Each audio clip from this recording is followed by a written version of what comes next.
Ambassador Kethril of the Valanthi Collective stood before the great crystal archive of the Galactic Council, his 4 eyes wide with disbelief. The information that scrolled across the display defied everything he had learned in 2 centuries of diplomatic service.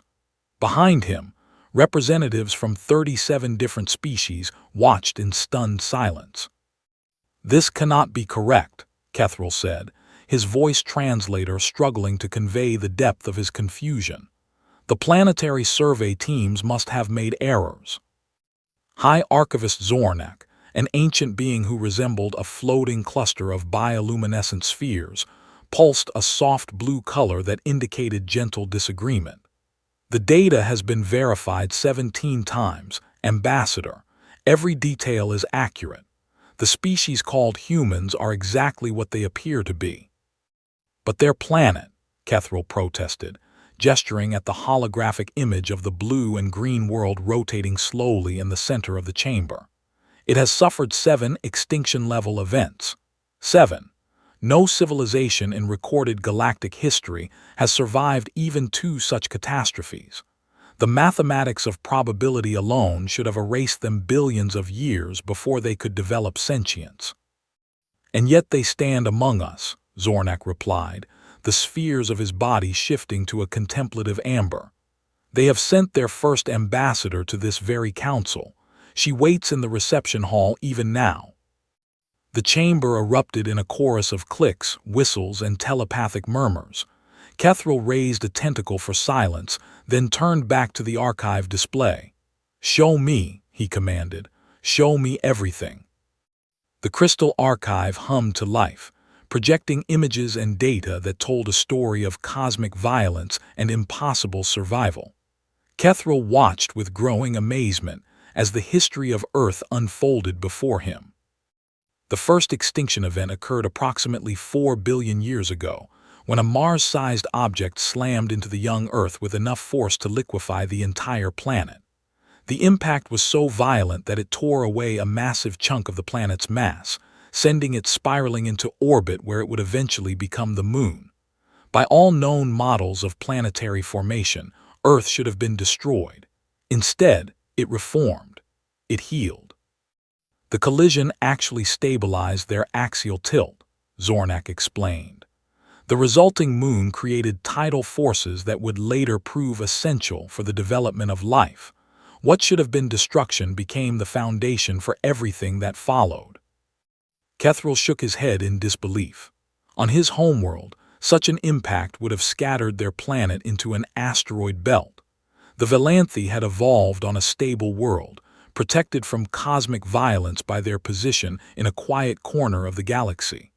The idea of life emerging from such chaos was almost incomprehensible. The archive continued.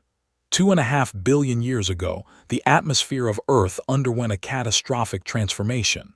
Primitive organisms had developed the ability to photosynthesize, and their waste product was oxygen. This gas was toxic to most life forms that existed at the time. The Great Oxygenation Event, as the humans called it, killed nearly everything on the planet. 99% of all life forms perished, Zornak noted. A mass poisoning on a planetary scale, but some organisms adapted. They learned to use the very poison that was killing them as a source of energy. These survivors became the ancestors of all complex life on Earth.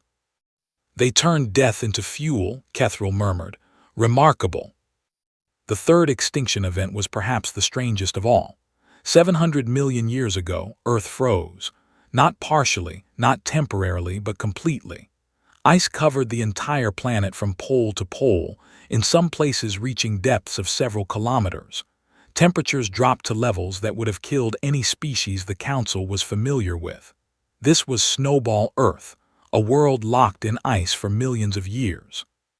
"How did any life survive?" asked Delegate Emrys, a silicon-based being from the hot inner worlds of the Fornax system. The very concept of ice was foreign to her species. "They retreated to volcanic vents at the bottom of the oceans," Zornak explained. "Small pockets of warmth in an otherwise frozen world. There they waited, generation after generation, until volcanic activity released enough carbon dioxide to eventually thaw the planet. When the ice finally melted, the survivors emerged and began the process of evolution once again. Kethril thought about what that meant. Millions of years of survival in the most hostile conditions imaginable, clinging to tiny oases of heat in an ocean of ice. It spoke to a stubbornness, a refusal to surrender, that he found both admirable and terrifying. The fourth and fifth extinction events came in relatively quick succession, at least by geological standards. 250 million years ago, massive volcanic eruptions in what would later be called Siberia released enough toxic gases and ash to block out the sun. The Great Dying, as humans knew it, killed 96% of all marine species and 70% of terrestrial vertebrates. It was the closest Earth had ever come to complete sterilization. This was the end of what humans call the Paleozoic era, Zornek said. The world before was dominated by creatures called trilobites and strange fish with armored heads. The world after was completely different. New forms emerged from the survivors, forms that would eventually give rise to the dinosaurs. And then they were killed as well, Kethril said, already knowing the story from preliminary briefings. The asteroid. The archive displayed the sixth extinction event in vivid detail. 66 million years ago, a rock 10 kilometers across struck the Earth near what would become the human nation of Mexico. The impact generated an explosion equivalent to 10 billion nuclear weapons. It triggered earthquakes, volcanic eruptions, and tsunami waves that circled the globe multiple times.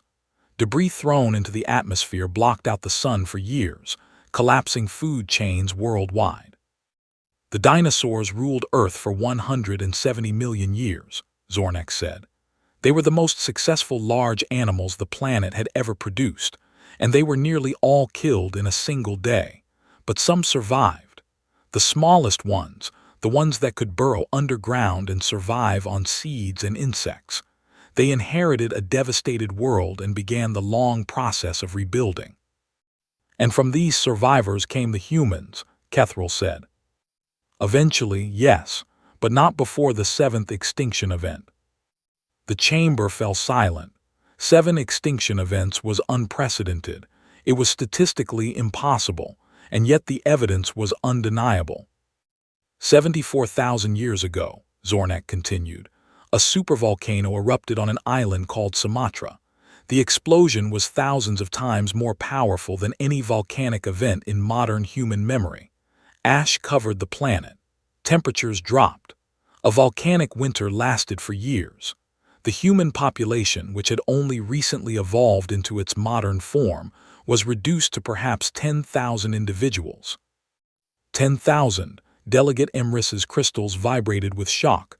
From how many? Estimates vary, but perhaps several 100,000. The survivors faced starvation, disease, and environmental collapse. By any reasonable analysis, they should have died out entirely. Their genetic diversity was so reduced that all modern humans can trace their ancestry to this tiny group of survivors. Kethril processed this information slowly. 10,000 individuals. That was smaller than some single families among his people. The idea that an entire sentient species could be reduced to such numbers and still recover was almost beyond belief. And yet they did not merely survive, Zornek said, his spheres shifting to a bright white that indicated important emphasis. They thrived. Within 70,000 years, they spread across every continent on their planet. They developed language, art, agriculture, and technology. They built cities and empires. They split the atom and traveled to their moon. And now they have come here to stand before the Galactic Council. The archive display faded, leaving only the image of Earth rotating slowly in the darkness. Kethril stared at it for a long moment, trying to reconcile what he had just learned with his understanding of how the universe worked. "Bring in the human ambassador," he finally said. "I think we need to meet these people for ourselves." Ambassador Sarah Chen had spent 3 years preparing for this moment. She had studied every known alien species, memorized diplomatic protocols, and practiced her opening remarks until she could deliver them in her sleep. None of that preparation had quite prepared her for the reality of standing before 37 different species, each more alien than the last. The chamber was massive, designed to accommodate beings that ranged from microscopic collective intelligences to creatures the size of whales.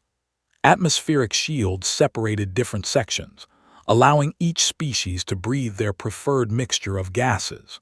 The walls were covered in translation displays, converting every word spoken into thousands of different languages simultaneously. Sarah walked to the central podium with what she hoped looked like confidence. In reality, her heart was racing. She was the first human to ever address the Galactic Council, and the weight of that responsibility sat heavy on her shoulders. "Honored members of the Council," she began, her voice steady despite her nerves. "I bring greetings from Earth and from all of humanity. We are grateful for this opportunity to join the galactic community."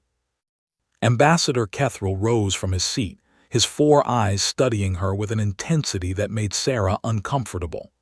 "Ambassador Chen, before we proceed with formal diplomatic matters, the Council has questions regarding your species' history. We have reviewed your planetary data and we find ourselves confused." "Confused, Ambassador Kethril. Your planet has experienced 7 extinction-level events. Your species survived them all. This is unprecedented in galactic history. We would like to understand how this is possible." Sarah had been briefed that this question might come up, but she had not expected it to be the first topic of discussion. She took a moment to gather her thoughts before responding. "I'm not sure I can give you a satisfying answer, Ambassador. We survived because we had no other choice. When the world tried to kill us, we adapted. We found ways to keep going. It's simply what we do." "But the statistical probability," Kethril began. "With respect, Ambassador, statistics don't matter much when you're trying to survive. Our ancestors didn't know they were defying probability. They just knew they wanted to live, and they found ways to make that happen." A ripple of murmurs passed through the chamber. Delegate Emrys's crystals chimed with what might have been laughter or disbelief. "You speak as if survival is simply a matter of will. Our scientists have calculated that after the 7th extinction event, your species had less than a 1% chance of recovery. Will alone cannot overcome such odds." Sarah considered this for a moment. "May I tell you a story, Delegate Emrys?" "You may." After the Toba supervolcano eruption, our ancestors were scattered across Africa in small, isolated groups. They had no technology to speak of, no understanding of what had happened to their world. They were cold, hungry, and dying, but they had each other. Sarah paused, remembering the archaeological evidence she had studied. "We have found burial sites from that period. Even in the midst of catastrophe, our ancestors took the time to bury their dead with care. They placed flowers and tools with the bodies. They painted symbols on stones and left them at grave sites. They were creating meaning even as their world collapsed around them." "That is an unusual priority," Kethril observed. "Perhaps, but I think it was essential. By honoring their dead, they were affirming that life had value. They were saying that even in the worst circumstances, they would not abandon their humanity. They would not become mere animals fighting for scraps. They maintained their culture, their connection to each other, their sense of who they were. And that, I think, is what allowed them to survive." High Archivist Zornak pulsed a color that Sarah's translation device identified as profound interest. "You are suggesting that your species survived through cultural resilience rather than biological adaptation." "Both, I think, but culture came first. Our bodies adapted over generations, but our communities had to survive first. And communities are built on shared stories, shared rituals, shared purpose. Even when we had almost nothing else, we had that." The chamber fell silent as the assembled delegates processed this information. Sarah could see that her words were having an impact, though she couldn't quite read the alien expressions around her. "I should also mention," Sarah continued, "that we did not merely survive these catastrophes. We learned from them. After each extinction event, life on Earth became more diverse, more resilient, more capable of handling future challenges. The Great Dying cleared the way for the dinosaurs. The asteroid impact cleared the way for mammals. And the Toba eruption created the genetic bottleneck that may have contributed to our species' unusual level of cooperation and communication." "You view catastrophe as opportunity," Kethril said slowly, as if testing the words. "We view it as both destruction and creation. Every ending is also a beginning. This is not optimism, it is simply observation. Our history teaches us that the universe is hostile and indifferent, but also that life is remarkably stubborn. Give it any chance at all, and it will find a way to continue." A being that looked like a cloud of purple mist spoke for the first time. Sarah's translator identified it as Ambassador Threll from the Collective of Whispers. "We have studied many species across the galaxy. Most that experience even one extinction-level event never fully recover. Their civilizations remain fragile, fearful, focused entirely on preventing the next catastrophe. Your species seems different." "Different how?" "You build monuments to your dead. You write songs about your disasters. You tell stories of survival against impossible odds, and you celebrate these stories as if they were victories. Other species treat mass death as trauma to be forgotten. Humans treat it as heritage to be remembered." Sarah nodded thoughtfully. "We have a saying, those who forget history are doomed to repeat it. But there's another side to that. Those who remember history are empowered by it. Every time we tell the story of how our ancestors survived the ice ages, or the volcanic winters, or the asteroid impacts, we remind ourselves that we come from survivors. That knowledge gives us strength." "It gives you arrogance," said a harsh voice. Sarah turned to see an armored creature with multiple limbs rising from its seat. Her translator identified it as War Commander Grax of the Hegemony of Iron. "You speak of survival as if it were a virtue, but you have also been violent beyond measure. Your history is filled with wars, genocides, atrocities against your own kind. You have come close to destroying yourselves multiple times, not through cosmic accident, but through your own actions." The accusation hung in the air. Sarah had expected this topic to come up eventually, though not quite so directly. She took a breath and met the War Commander's gaze. "You are correct, War Commander. Our history includes terrible acts. We have hurt each other in ways that are difficult to justify or explain. But I would point out that despite these conflicts, we have also consistently moved toward greater cooperation. Our wars have become less frequent and less deadly over time. Our societies have developed concepts of universal rights and justice that would have been unthinkable to our ancestors. You excuse your barbarism with claims of progress. No, I acknowledge our failures while also recognizing our capacity for growth. We are not perfect, War Commander. We never claimed to be, but we are better than we were and we intend to be better still. That, too, is survival." Kethril raised a tentacle and the chamber fell quiet. "Ambassador Chen, the Council has reviewed your species' application for membership.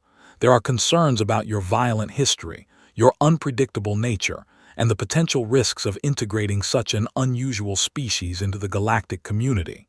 However, there is also recognition that you have achieved something remarkable. The question before us is simple. What do you intend to contribute to this community?" Sarah had rehearsed this answer many times, but now, standing before the assembled might of the galaxy, the practiced words seemed inadequate. She decided to speak from the heart instead.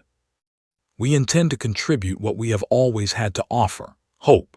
Not naive optimism, but the hard-won conviction that no matter how dark things become, there is always a path forward. We have walked through fire 7 times and we are still here. If the galaxy ever faces a catastrophe of its own, we will be the species that refuses to give up. We will be the ones who find a way." 3 standard galactic months passed after Sarah Chen's address to the Council. During that time, humanity's application for membership remained under review. Delegations came and went, studies were conducted, debates raged in chambers across 1,000 worlds. The humans were a topic of endless fascination and concern. Sarah spent the waiting period at the diplomatic station orbiting the Council's central world, fielding questions and requests from curious species. Some wanted to study human biology. Others wanted to understand human art and culture. A few, she suspected, simply wanted to see if the stories were true. It was during one of these waiting periods that she received an unexpected visitor. High Archivist Zornak drifted into her quarters unannounced, his spheres pulsing with colors she had learned to recognize as formal respect. "Ambassador Chen," he said, "I hope I am not interrupting." "Not at all, High Archivist. Please come in." Zornak settled into the center of the room, his body adjusting to the Earth-standard gravity that Sarah maintained in her quarters. "I have come to share information with you. Information that is not widely known, but which I believe you have earned the right to hear." Sarah felt a chill run down her spine. What kind of information? The history of this galaxy is much older than most species realize. The Galactic Council has existed for approximately 60 million years in its current form, but intelligent life has flourished here for far longer. Before the Council, there were other civilizations, empires that spanned entire galactic arms, species that achieved technological mastery beyond anything we possess today. What happened to them? They are gone, all of them. Some destroyed themselves in wars. Others fell to natural catastrophes they could not prevent. A few simply faded away over millions of years, their cultures becoming stagnant and eventually dying out. The galaxy is littered with the ruins of civilizations that no longer exist. Sarah processed this information slowly. She had suspected something like this might be true.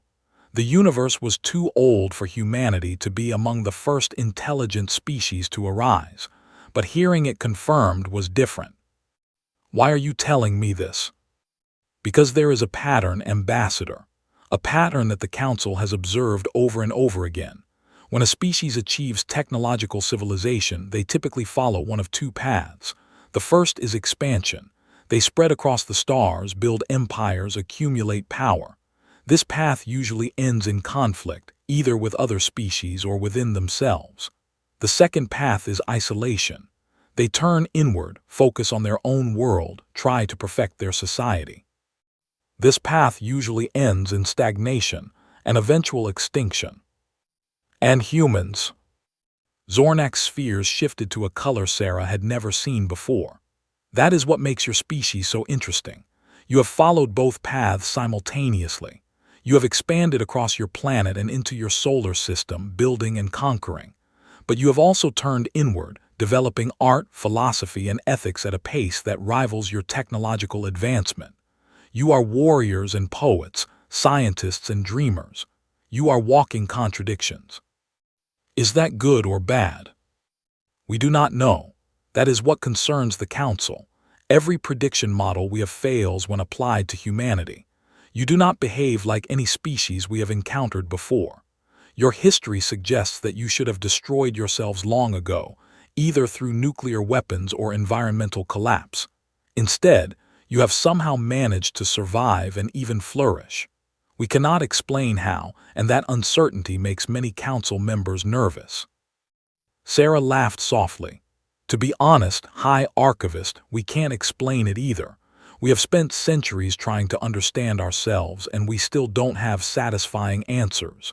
Maybe we're just stubborn. Maybe we're just lucky. Or maybe there's something about our species that even we don't understand." "I have a theory," Zornak said. "May I share it?" "Please." "Your species evolved on a world that tried to kill you 7 times. This is not merely a statistical anomaly. It is a selective pressure of unprecedented intensity. Every organism on your planet, from the simplest bacterium to your own ancestors, has been forged in the fires of extinction. Those that survive such crucibles are not merely adapted to their environment. They are adapted to change itself. Sarah considered this. You're saying we're good at surviving because surviving is all we've ever known. More than that, I am saying that your species has internalized catastrophe as a fundamental part of your existence. Other species fear the unknown because they have lived in stable environments for millions of years. Humans expect the unknown because stability has never been your experience. You do not merely tolerate change, you embrace it. You seek it out. You create it. That's actually a fairly accurate description of human history, Sarah admitted. There is something else, something that I find particularly remarkable. Zornak drifted closer, his spheres pulsing with what seemed like genuine emotion. When I reviewed your historical records, I noticed a pattern. Every time your species faced a major crisis, you responded not just with survival, but with creativity. After the Black Death killed a third of your European population, you began the Renaissance. After the World Wars nearly destroyed your civilization, you created international institutions designed to prevent future conflicts. After learning that your planet faced environmental collapse, you began developing technologies to address the problem. We don't always succeed, Sarah pointed out. We've made plenty of mistakes. Of course, but you try. You always try. And more often than not, you find ways to not just survive, but to grow. That is what makes you different from every other species in our records. When faced with destruction, you build. The conversation was interrupted by a soft chime. Sarah checked her communication device and felt her pulse quicken. The council has reached a decision, she said. They want to see me immediately. Zornak pulsed a warm amber color. I know. That is why I came to speak with you first. I wanted you to understand what you represent, Ambassador Chen, not just to the Council, but to the galaxy itself. Whatever decision they have made, remember that you are the product of 7 extinctions. You carry the hopes of every ancestor who refused to die. Sarah nodded, feeling the weight of those words settle onto her shoulders. She straightened her uniform and headed for the door. The council chamber was fuller than she had ever seen it. Representatives from species she had never encountered filled every available space. The atmosphere shields shimmered with the effort of maintaining so many different environments simultaneously. At the center of it all, Ambassador Kethril stood waiting. Ambassador Chen, he began, his voice carrying through the vast chamber. The Galactic Council has deliberated extensively on humanity's application for membership. We have reviewed your history, your culture, your technology, and your potential. We have heard arguments both for and against your inclusion in our community. Sarah stood perfectly still, waiting. The concerns raised are significant. Your species has a history of violence and self-destruction that gives many members pause. Your unpredictability makes long-term planning difficult, and your rapid technological advancement raises questions about whether you can be trusted with the knowledge and resources that membership would provide. However, Kethril continued, there is another consideration that has weighed heavily in our deliberations. The galaxy faces challenges that current member species are ill-equipped to handle. Our civilizations have grown comfortable in our stability. We have forgotten how to adapt, how to innovate in the face of existential threat. We have become, in a word, stagnant. A murmur passed through the chamber. Sarah saw several delegates shifting uncomfortably at this admission. Your species offers something we have lacked for millions of years, the ability to thrive in chaos. You do not merely survive catastrophe, you use it as fuel for growth. This capacity may prove invaluable in the times ahead. The times ahead, Sarah asked, what do you mean? Kethril glanced at the other council members before responding. There are threats on the horizon, Ambassador. Threats that the council has been reluctant to acknowledge, but which can no longer be ignored. We will discuss these matters in due time. For now, it is sufficient to say that the galaxy may soon need species who know how to face extinction and survive. And so, Kethril concluded, by a vote of 31-6 with 3 abstentions, the Galactic Council has approved humanity's application for provisional membership. Welcome, Ambassador Chen. Welcome, humanity. Welcome to the galactic community. 50 years had passed since humanity joined the Galactic Council. In that time, humans had spread to 17 different star systems, established trade relationships with hundreds of species, and earned a reputation that was equal parts respect and wariness. They were known as the species that never gave up, the ones who found solutions where others saw only problems. Ambassador Sarah Chen, now Chief Ambassador and the longest-serving human diplomat in galactic history, stood once again in the Great Council chamber. But this time, the atmosphere was very different. Fear hung heavy in the air. Even species that normally showed no emotion were displaying signs of distress. The reason floated in the center of the chamber, a holographic display showing a dark shape moving through the galaxy. It was enormous, larger than any natural object had any right to be, and it was heading directly toward the heart of Council space. The Void Eater, High Archivist Zornak explained, his spheres dimmer than Sarah had ever seen them. We have known of its existence for millions of years, but we believed it would never come this close to populated space. We were wrong. What is it? Asked a young human delegate named Marcus Kim, who had never seen anything like this in his brief diplomatic career. It is a remnant of the universe's earliest days, a structure of compressed dark matter that consumes everything in its path. Stars, planets, even light itself. It has destroyed 17 galaxies that we know of, and it has never been stopped. Every civilization that has tried to oppose it has been annihilated. The chamber erupted in chaos. Delegates screamed, buzzed, flashed colors of panic. Some called for evacuation. Others demanded immediate military action. A few simply sat in stunned silence, overwhelmed by the scale of the threat. Sarah watched the mayhem for a moment, then stepped forward to the central podium. Her voice, amplified by the chamber's systems, cut through the noise like a blade. Enough. The chamber fell silent. Even after 50 years, Sarah's presence commanded attention. She had negotiated peace treaties between species that had been at war for millennia. She had faced down threats that would have broken lesser diplomats. And now, at the age of 93, kept young by galactic medical technology, she faced the greatest threat any of them had ever known. I understand that many of you are afraid, she said. You should be. This is a threat unlike any we have faced before, but panic will not save us. Running will not save us.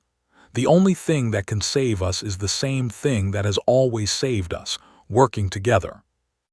With respect, Ambassador Chen, said War Commander Grax's successor, a younger but equally formidable warrior named Crox. The hegemony of iron has faced many battles. We do not fear combat, but this cannot be fought. It is not an enemy. It is a force of nature. You cannot negotiate with entropy. You're right, Sarah said. We cannot fight it with weapons, but that doesn't mean we cannot fight it at all. The Void Eater is a problem, and if there's one thing humanity knows how to do, it's solve problems. She turned to the holographic display, studying the approaching darkness. How long do we have? At its current speed, it will reach the outer council systems in approximately 87 years, Zornak replied. The core worlds will fall within 120 years. 87 years, Sarah repeated. That's more time than my entire species has had interstellar capability. It's more time than most of our civilizations have been spacefaring. And you're telling me that in all that time, no one has found a solution. Many have tried, Zornak said sadly. All have failed. Then they didn't try hard enough. Sarah's voice was hard, determined. Or they didn't try the right things, or they gave up too soon. I don't care how impossible this seems. Humanity has faced impossible odds before. We've survived 7 extinction events. We've rebuilt our civilization from the ashes more times than I can count. We are still here. and I refuse to accept that this is the end. Marcus Kim stepped forward to stand beside his mentor. What do you suggest, Chief Ambassador? Sarah studied the hologram for a long moment. When she spoke, her voice carried the weight of human history. I suggest we do what we've always done. We adapt. We innovate. We refuse to accept the situation as it is and instead imagine what it could be. I want every scientist, every engineer, every creative mind in the galaxy working on this problem. I want the best thinkers from every species brainstorming solutions that no one has ever considered before. I want us to throw everything we have at this threat, because the alternative is extinction for all of us. And if we fail? Ambassador Kethril asked. The old diplomat had become one of Sarah's closest friends over the decades, but even he looked uncertain now. Then we fail trying. That's the human way. We don't give up. We don't surrender to despair. We fight until the very last moment, and sometimes, against all odds, we win. Sarah turned to face the assembled delegates. The question is, are you willing to fight with us? Silence stretched through the chamber. Then, slowly, Kethril raised a tentacle in the gesture of support. The Valanthe Collective stands with humanity. One by one, other delegates joined in. Emrys's crystals chimed agreement. The collective of whispers sent waves of purple affirmation. Even Crox, the Iron Hegemony's war commander, gave a grudging nod of respect. Then let's get to work, Sarah said. We have 87 years to save the galaxy. Over the following decades, the galaxy transformed. What had been a loose confederation of independent species became something closer to a united civilization. Research centers were established on hundreds of worlds, bringing together the greatest minds from every corner of known space. Resources were pooled on an unprecedented scale. Old rivalries were set aside in the face of common extinction. The humans threw themselves into the effort with characteristic intensity. They proposed ideas that other species dismissed as impossible, then worked to make them possible anyway. They failed often and spectacularly, but they never stopped trying. Each failure taught them something new. Each setback became fuel for the next attempt. 20 years into the project, a breakthrough came from an unexpected source. A human physicist named Dr. Elena Rodriguez, working with a team of Valanthe mathematicians and a collective intelligence from the far rim worlds, developed a theory that suggested the Void Eater might not be indestructible after all. It's not a solid object, she explained to the assembled council. It's more like a standing wave in the fabric of space-time. It persists because the energy that maintains it is constantly being replenished by the matter it consumes. If we could somehow disrupt that energy cycle, the wave would collapse. How would we do that? Zornek asked, his spheres brightening with hope for the first time in years. That's the difficult part. We would need to generate an opposing wave of equal magnitude. Essentially, we would need to create a constructive interference pattern that cancels out the Void Eater's energy signature. Is that possible? Dr. Rodriguez smiled. It was a very human expression, full of determination and reckless hope. Not with current technology, but I think we can develop the technology we need. It will require resources on a scale never attempted before. It will require every species in this galaxy working together toward a common goal. And it will require us to build something that has never been built before, a machine capable of generating enough energy to match the Void Eater itself. How much energy are we talking about? Marcus Kim asked. He had taken over many of Sarah's duties as she had grown older, but she was still present at every major meeting, her advice valued more than ever. Approximately the total energy output of 1,000 stars. The chamber fell silent. Then Sarah Chen, now over 100 years old but still sharp as ever, began to laugh. It was a warm, genuine sound that cut through the shock and fear. 1,000 stars, she said. That's all. My ancestors survived the entire planet freezing over with nothing but stone tools and fire. I think we can manage to harness a few stars. 85 years after the Void Eater was first detected, the greatest engineering project in galactic history neared completion. They called it the Stellar Array, a network of energy collectors spanning 3 galactic arms and encompassing over 1,200 stars. Each collector was the size of a small moon, built from materials that had to be invented specifically for this purpose.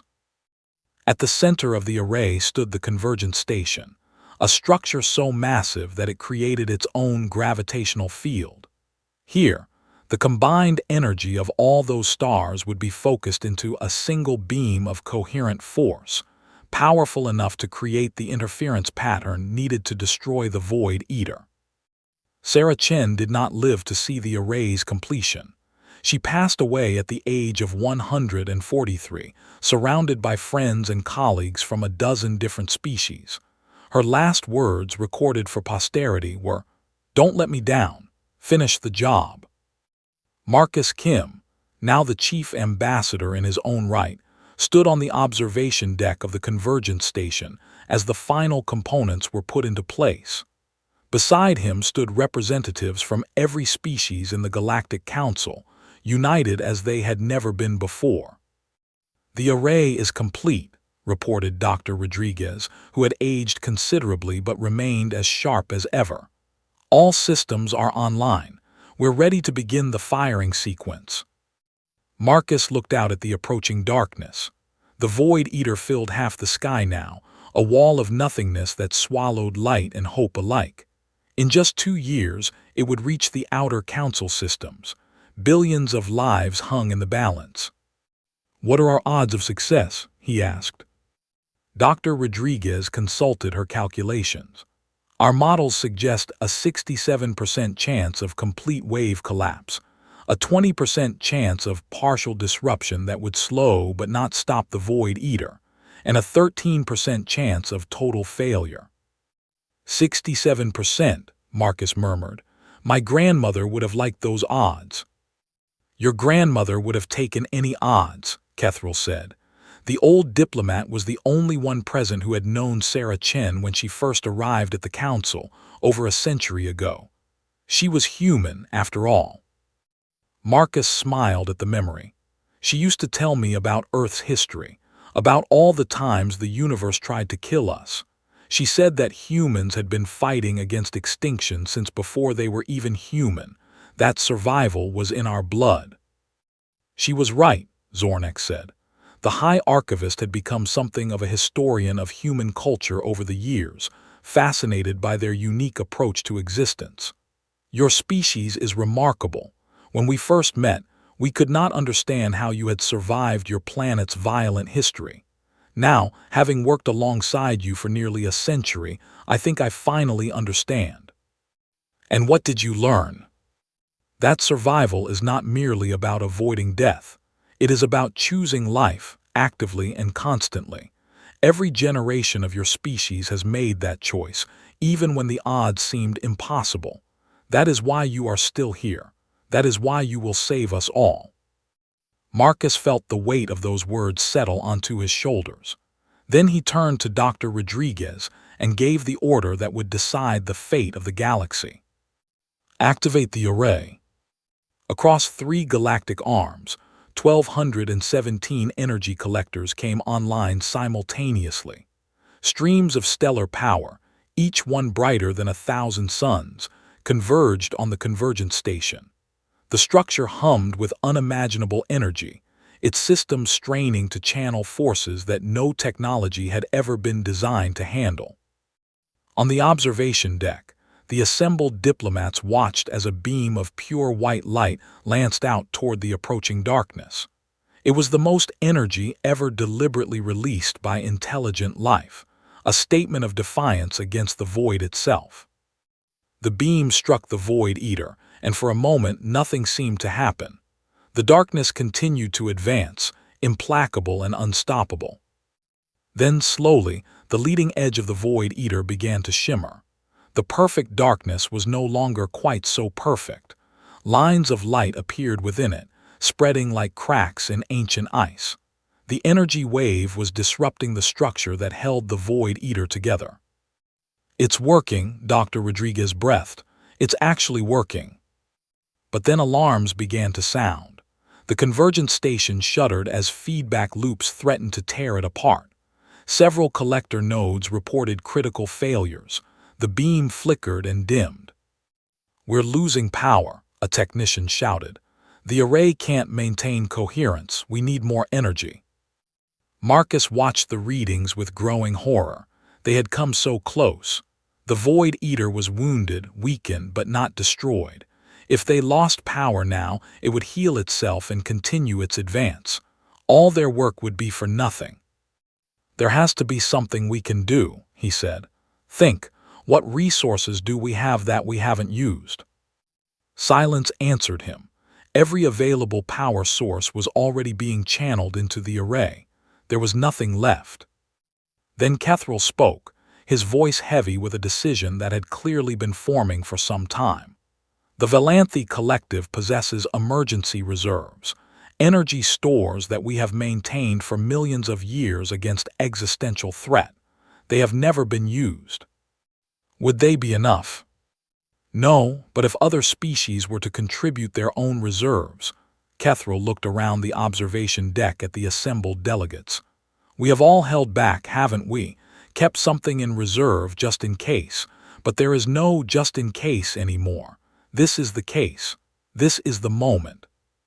One by one, the delegates stepped forward. The Iron Hegemony offered the power cores of their flagship fleet. The Collective of Whispers channeled the psychic energy of 1,000,000,000 minds. The Silicon beings of Fornax contributed the stored heat of their volcanic homeworld. Every species gave what they had, holding nothing back. New power flooded into the array. The beam intensified, blazing brighter than any sun. The cracks in the Void Eater widened, spreading across its vast form like a web of lightning. And then, with a flash that momentarily blinded every sensor in 3 galactic arms, the Void Eater collapsed. The ancient darkness that had consumed 17 galaxies, that had been judged unstoppable by countless civilizations, that had driven billions of intelligent beings to despair, simply ceased to exist. In its place was ordinary space, empty and dark, but no longer hungry. Stars that had been hidden by the void's approach became visible again. The galaxy, scarred but surviving, began to heal. On the observation deck, no one spoke for a long moment. Then Marcus Kim began to laugh. It was the same warm, genuine sound that his grandmother had made 90 years ago, when someone told her that saving the galaxy would require harnessing 1,000 stars. "We did it," he said, his voice breaking with emotion. "We actually did it." Kethril placed a tentacle on the human's shoulder. "No, my friend, you did it. Humanity showed us how. You taught us that no threat is too great, no odds too long, no situation too hopeless. You reminded us what it means to truly fight for survival."